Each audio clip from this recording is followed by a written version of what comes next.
We're interrupting our scheduled program to take you live to the campaign trail of election 2016. Economy from record resource investment driven growth to broader drivers of growth in a stronger, more diversified economy. And our plan to put the budget on a strong and sustainable foundation for the future.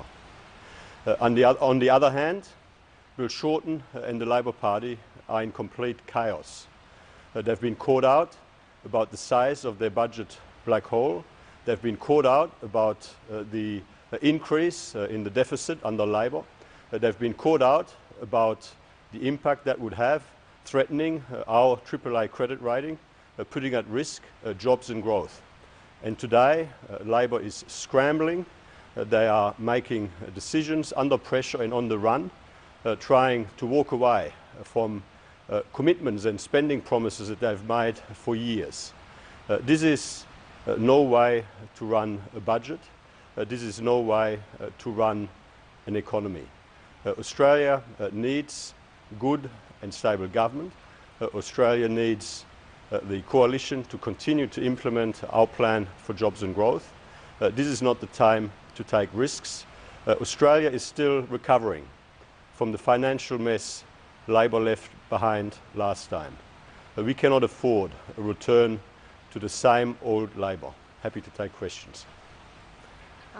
Minister, Labor's expected today to say which of the so-called zombie measures they will back. Are there some there that you would urge them to support more than others? Which ones would you prefer to see passed? Well, we are committed to our plan as reflected in the budget. Labor for years has recklessly and irresponsibly been opposing important savings measures, important measures to put the budget on a sustainable foundation for the future, important measure to address the mess that they have left behind. Since this election started, every single day Bill Shorten has been making unfunded spending promise after unfunded spending promise. We've been pointing out that he couldn't pay for his promises.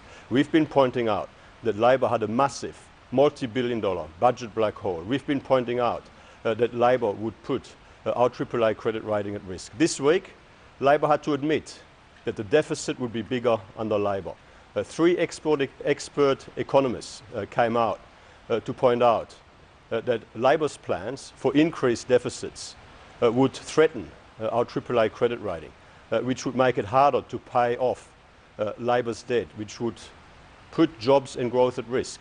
So what we're saying to the Labor Party is don't pick and choose, support our whole plan for jobs and growth, support all of our sensible measures to put the budget on a more sustainable foundation for the future.